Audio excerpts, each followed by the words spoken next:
আমার যখন বয়স ৮ তখন থেকেই আমার নানা আমার সাথে খেয়ালিপনার ছেলে বাজে আচরণ করার চেষ্টা করত। নানা যখন আমার সাথে এরকম বাজে আচরণ করার চেষ্টা করত, তখন আমি নানার কাছ থেকে কোনো রকম ছাড়িয়ে দৌড়ে পালিয়ে যেতাম। আমার আপন নানা ভাই আমার সাথে এই রকম নোংরামি করার চেষ্টা করতে বলে আমি সব সময় তার কাছ থেকে দূরে সরে থাকতাম। একদিন আমার বড় মামার বিয়েতে গিয়েছিলাম। আমরা সবাই নানা বাড়িতে তখন সবাই কোনো না কোনো কাজে ব্যস্ত আছে। এইভাবে কাজ করতে করতে প্রায় সন্ধ্যা হয়ে এল। বিয়েবাড়িতে এত মানুষের সমাগম, আত্মীয় স্বজন, সবাই বাড়ি পুরো ভর্তি ছিল। দেখতে দেখতে রাত অনেক হয়ে গেল। এখন সবার পালা, যে যেখানে পারছে সেখানেই শুয়ে পড়ছে। অর্থাৎ বাড়িতে মেহমান অনেক বেশি, জায়গাটা খুব সংকট। আমার আম্মু আমার নানুর পাশে গিয়ে শুয়ে পড়ল। আরও অনেক মানুষ কোথাও শত, আর আমি জায়গা পাচ্ছিলাম না। অবশেষে আমার আম্মু বলল, মা আরোহী, আয় তো দেখি। উত্তর নানা রুমেই জায়গা আছে। উত্তর নানা রুমে যদি জায়গা থাকে তাহলে তুই তোর নানার সাথে শুয়ে থাকবে। তুই তো ছোট মানুষের সমস্যা নাই। তারপর আম্মু আমাকে নিয়ে নানা রুমে গেল। নানা রুমে গিয়ে দেখি সেখানে কেউ নেই, শুধু নানা একা শুয়ে আছে। অর্থাৎ নানাকে সবাই ভয় পায়। নানা অনেক রাগী মানুষ, কেউ নানা রুমে সহজে যায় না। নানা রুমে কেউ নেই, তাই আমার আম্মু বলল, মা আরোহী, তুই তো নানার কাছে গিয়ে শুয়ে পড়ো, সেখানে কেউ নেই, খুব আরামে ঘুমাতে পারবে। আমি কি করব তখন বুঝতে পারছিলাম না। আর মাকে তো এসব কথা বলা যাচ্ছে না, কিছু করার ছিল না। ভাগে পড়ে আমি আমার নানা রুমে। নানার সাথে শীতে হলো। নানার সাথে শুনেছি কোনো সমস্যা নাই, কিন্তু রাত যখন গভীর হলো তখন নানা আমার সাথে যা করল তা শুনলে বন্ধুরা তোমাদের মাথা ঘুরে যাবে। বন্ধুরা, গল্পটি অনেক অনেক ইন্টারেস্টিং। গল্পটি শোনার জন্য তোমাদের সকলের প্রতি আমার বিশেষ অনুরোধ রইল। বন্ধুরা, তোমাদের নিকট আমার ছোট্ট একটি অনুরোধ, তোমরা দয়া করে আমার চ্যানেলটি সাবস্ক্রাইব করে আমাকে সাপোর্ট করবে। বন্ধুরা, আমার নাম অধরা ইসলাম আরোহী। আমার ডাকনাম আরোহী। বর্তমানে আমার বয়স 22। আজকে আমি তোমাদের মধ্যে যে গল্পটি বলবো, তখন আমার বয়স ছিল 8 থেকে 12। অর্থাৎ এটি আমার জীবনের একটি সত্য ঘটনা। ঘটনাটি শুরু আমার যখন বয়স 8 বছর, আর ঘটনাটি শেষ হয় যখন আমার বয়স 12 বছর হয়। বন্ধুরা, আমার যখন বয়স 8 তখন থেকেই আমার আপন নিজের নানা ভাই, অর্থাৎ আমার মায়ের আপন পিতা, আমার সাথে প্রায় নোংরা আচরণ করার চেষ্টা করত। আমি তখন বাচ্চা একটা মেয়ে ছিলাম, খুব ছোট্ট একটা মেয়ে ছিলাম, খুব একটা বেশি বুঝতাম না।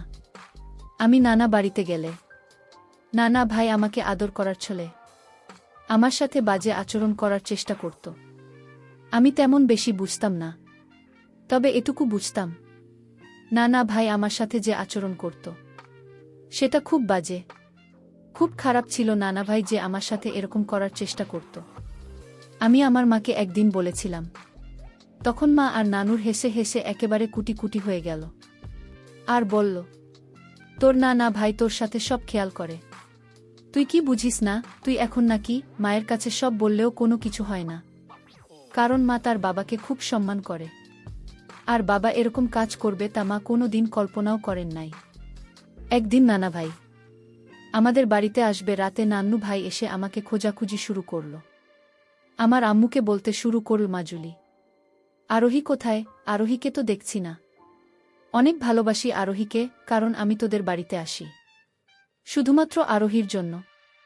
মেয়েটা অনেক লক্ষ্মী, অনেক কিউট, অনেক সুন্দর, অনেক সুন্দর সুন্দর কথা বলে। কই মা, ডাক দিত একটু আরোহীকে, আমি একটু দেখি তাকে। তাকে দেখার জন্য আমার মনটা পাগল হয়ে আছে। আমি গিয়েছিলাম অন্যের বাড়িতে খেলাধুলা করতে। সেখান থেকে মা আমাকে ডেকে নিয়ে আসলো। আমি আসতেই নানুভাই আমাকে ধরে আদর করতে শুরু করল। কিন্তু এই আদরের মধ্যে কেমন জানি একটা অন্যরকম রহস্য লুকিয়েছিল। মা তো বুঝতে পারি নাই। আমার সাথে নানাভাই আদরের ছেলে অন্য কিছু করার চেষ্টা করত। যাই হোক, আমি অনেক জোর করে নানা ভাইয়ের কাছ থেকে আমি নিজেকে ছাড়িয়ে নিলাম। তখন মায়ের সামনেই নানা ভাইকে বললাম, নানা ভাই তুমি আমার সাথে এরকম করো কেন, আমার সাথে এরকম দুষ্টুমি করো কেন, আমার এরকম ধরনের দুষ্টুমি ভাল লাগে না। আমার কাছ থেকে এরকম কথা শোনে মা আর নানা ভাই খুব হাসতে শুরু করল। তারপর মা আমাকে নানা ভাইকে নিয়ে ঘরে গেল। নানা ভাই আমাদের সকলকে নিয়ে বসল। বসার পর আমার নানা ভাই আমার মাকে বলল, মা জুলি, আমার জামাই বাবাজি কোথায়, তোদেরকে না জানিয়েই তো আমরা একটা কাজ করে ফেলেছি। তোরা মনে কিছু নিস না, তোর ভাইয়ের বিয়ে ঠিক করে ফেলেছি। হঠাৎ করে মা জুলি, আমি কথা দিয়ে দিয়েছি মেয়ের বাবাকে। তোদের কি কিছু বলতে পারলাম না, তোরা মনে কিছু নিস না। আগামী শুক্রবারে তোর ভাইয়ের বিয়ে, তোরা সবাই বুধবারে চলে আসবি। আর জামাই বাবাজি আসলে জামাই বাবাজিকে আমার কথা বলবে। কেমন? নানা ভাইয়ের কথা শুনে আমার আম্মু বলল, ঠিক আছে বাবা, আমি তোমাদের জামাই আসলে বলবো না, আর আমরা সবাই বুধবারে চলে আসব। তারপর আমাদের নানা ভাই আমাদের বাড়ি থেকে চলে গেলেন। আমি, আমার মা, আমার আব্বু সবাই মিলে বুধবারে নানা বাড়িতে চলে আসলাম। অনেকদিন পর নানা বাড়িতে যাচ্ছি, মনের মধ্যে খুব আনন্দ লাগছে, অনেক মজা হবে। নানা বাড়িতে যেতেই নানা দৌড়ে এসে আমাকে দেখে হেসে কথা বলতে শুরু করল। নানা ভাই আমাকে বলল, কি গো ম্যাডাম, কখন এসেছেন আপনি? আমি বললাম, না ভাই, এই তো কিছুক্ষণ আগে এসেছি। তো তুমি কেমন আছো? না ভাই বল, ম্যাডাম এতক্ষণ ভালো ছিলাম না, এখন তোমাকে দেখে আমার শরীর এবং মন দুটোই ভালো হয়ে গেছে। কিছুক্ষণ পর নানা ভাই আমার কাছে এসে বলল, আরোহী ম্যাডাম, আগামী কালকে আমাদের গঞ্জে একটি বিরাট বাণী মেলার বসবে। আরোহী ম্যাডাম, কালকে কি তুমি আমার সাথে ওই বাণী মেলায় যাবে? যদি যাও তাহলে তোমাকে অনেক সুন্দর সুন্দর জিনিস কিনে দিব। সুন্দর সুন্দর জিনিসের কথা শুনে আমার মন আনন্দে নাচতে শুরু করল। আমি বললাম, না ভাই, সত্যি তুমি আমাকে খুব সুন্দর সুন্দর জিনিস কিনে দেবে? নানা ভাই বলল, হ্যাঁ রে পাগলি হয়, আমি তোকে খুব সুন্দর সুন্দর জিনিস কিনে দিব। তুই যাবি আমার সাথে কালকে? আমি বললাম, না ভাই, অবশ্যই আমি তোমার সাথে যাব। আমি যদি তোমার সাথে যাই তাহলে তুমি আমাকে কি কিনে দেবে? নানা ভাই বলল, তুই যা চাবি আমি তাই কিনে দিব। আমি বললাম, না ভাই, তুমি সত্যিই বলছো? আমি যা চাইব তুমি তাই কিনে দেবে? তারপর নানা ভাই বলল, হ্যালো ম্যাডাম, হয় তুমি যা চাইবে আমি তাই কিনে দিব। আমি বললাম, আচ্ছা ঠিক আছে নানা ভাই, আমি তাহলে আগামীকালকে তোমার সাথে বাণী মেলায় যাব। তারপর নানা ভাই বলল, আচ্ছা ঠিক আছে সুন্দরী, কালকে রেডি থাকবে, আমি কালকে তোমাকে এসে নিয়ে যাব। পরের দিন অর্থাৎ বৃহস্পতিবার নানা ভাই আমাকে নিয়ে বাণী মেলায় যাওয়া শুরু করল। আর তাছাড়া ও শুক্রবারে মামার বিয়ে। মামার বিয়ের কিছু জিনিস কেনার জন্য নানা ভাই আমাকে নিয়ে বাণী মেলা যাচ্ছে। বাণী মেলাটা আমাদের নানু বাড়ি থেকে প্রায় 3 থেকে 4 কিলোমিটার দূর হবে। অনেক বড় একটি মেলা। নানা ভাই আমাকে নিয়ে একটি রিকশায় উঠল। রিকশায় উঠে বিভিন্ন দৃশ্য দেখতে দেখতে আমার খুব ভালো লাগছিল। চারদিকে সবুজের সমাহার হয়, আর নানার সাথে গল্প করতে করতে হঠাৎ আমরা মেলায় চলে আসলাম। মেলায় গিয়ে কত সুন্দর সুন্দর জিনিস আমার চোখে ধরা পড়ল। যাই দেখলাম তাই আমি নানা ভাইকে কিনে দিতে বললাম। নানা ভাই আমাকে আমি যা চাইলাম তাই কিনে দিল। আমার খুব খুশি খুশি লাগছিল সেদিন। তারপর মেলা থেকে আমি আর নানা ভাই চলে আসব। ঠিক এই মুহূর্তে একটা জিনিস আমার চোখে ধরা পড়ল। আমি বললাম, না ভাই, এটা আমাকে কিনে দিবে, তাহলে আমি খুব খুশি হব। নানা ভাই বলল, সুন্দরী, আমি যে তোমাকে এত খুশি করতেছি, তুমি কি আমাকে একবার খুশি করার চিন্তাভাবনা করেছ? আমি বললাম, নানা ভাই, আমি তোমাকে আবার কিভাবে খুশি করব? নানা ভাই বলল, সুন্দরী, তুমি যদি আমার সাথে একটি কাজ করো তাহলে তোমাকে আরো অনেক সুন্দর সুন্দর জিনিস কিনে দিব। আমি বললাম, না ভাই, কি করতে হবে তোমার সাথে, একটু খুলে বলো না। নানা ভাই বলল, তুমি যদি আমার সাথে একা থাকো তাহলে তুমি যা চাইবে আমি তাই দিব। তোমার সাথে আমি কিছু করব না, আমরা দুইজন শুধু গল্প করব। আমি বললাম, না ভাই, এটা কোনো ব্যাপার হলো? আমি তোমার সাথে শুক্রবার রাতে থাকব। না ভাই, কি মিথ্যে সান্ত্বনা দিয়ে থামানোর চেষ্টা করলাম। নানা ভাইয়ের কাছ থেকে মূলত কোনো কিছু আদায় করার জন্যই এই কাজটি করেছিলাম, কিন্তু এটা যে বাস্তব হয়ে যাবে তা আমি কখনো বুঝতে পারি নাই। পরের দিন শুক্রবার, মামার বিয়ে। বিয়েবাড়িতে এত মানুষের সমাগম, আত্মীয় স্বজন, সবাই বাড়ি পুরো ভর্তি ছিল। দেখতে দেখতে রাত অনেক হয়ে গেল। এখন সবার পালা, যে যেখানে পারছে সেখানেই শুয়ে পড়ছে। অর্থাৎ বাড়িতে মেহমান অনেক বেশি, জায়গাটা খুব সংকট। আমার আম্মু আমার নানুর পাশে গিয়ে শুয়ে পড়ল। আরও অনেক মানুষ, কোথাও শত, আর আমি জায়গা পাচ্ছিলাম না। অবশেষে আমার আম্মু বলল, মা আরোহী, আয় তো দেখি। উত্তর, নানা রুমেই জায়গা আছে। তোর নানা রুমে যদি জায়গা থাকে তাহলে তুই তোর নানার সাথে শুয়ে থাকবে। তুই তো ছোট মানুষের, সমস্যা নাই। তারপর আম্মু আমাকে নিয়ে নানা রুমে গেল। নানা রুমে গিয়ে দেখি সেখানে কেউ নেই, শুধু নানা একা শুয়ে আছে। অর্থাৎ নানাকে সবাই ভয় পায়। নানা অনেক রাগী মানুষ, কেউ নানা রুমে সহজে যায় না। নানা রুমে কেউ নেই, তাই আমার আম্মু বলল, মা আরোহী, তুই তো নানার কাছে গিয়ে শুয়ে পড়ো, সেখানে কেউ নেই, খুব আরামে ঘুমাতে পারবি। আমি কি করব তখন বুঝতে পারছিলাম না। আর মাকে তো এসব কথা বলাও যাচ্ছে না, কিছু করার ছিল না।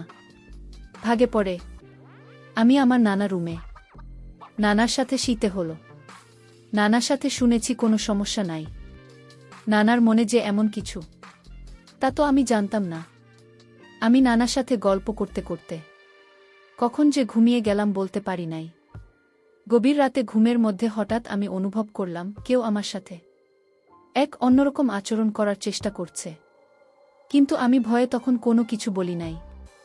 যখন দেখি লোকটি আমার সাথে খুব বেশি খারাপ আচরণ করছে, তখন আমি চোখ মেলে চেয়ে দেখি আমার নানা আমার সাথে এক অদ্ভুত আচরণে মেতে উঠেছে।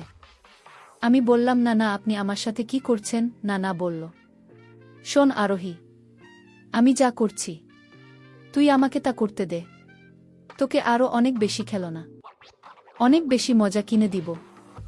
আর আজকে আমি তোর সাথে যা করছি তা যদি তুই আমাকে করতে দিস, তাহলেই যেখানে 5,000 টাকা আছে, এই টাকা আমি তোকে দিয়ে দিব। আমি বললাম, সত্যি? না তুমি আমাকেই 5,000 টাকা সবগুলো দিয়ে দিবে?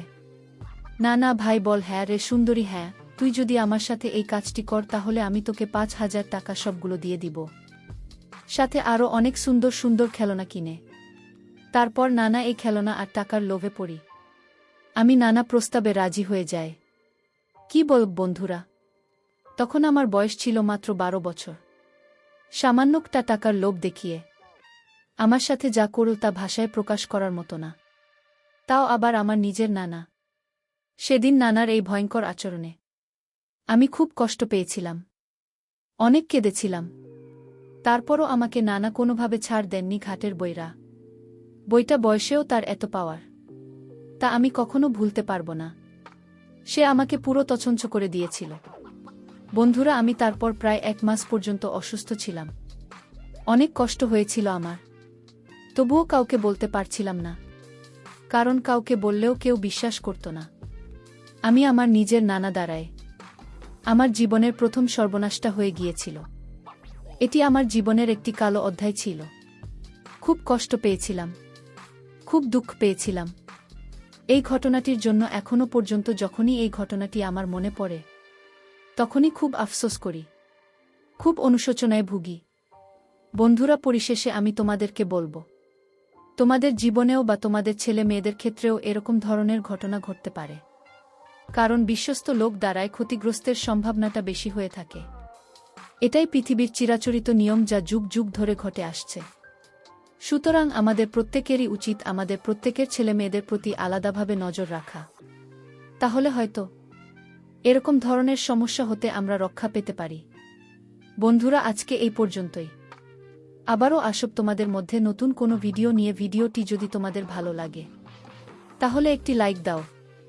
প্রতিদিন আমি তোমাদেরকে একটা করে নতুন গল্প উপহার দিব, তাই তোমাদেরকে অনুরোধ করে বলছি, তোমরা যদি এরকম ধরনের ইন্টারেস্টিং গল্প পেতে চাও তাহলে দয়া করে আমার চ্যানেলটি সাবস্ক্রাইব করো।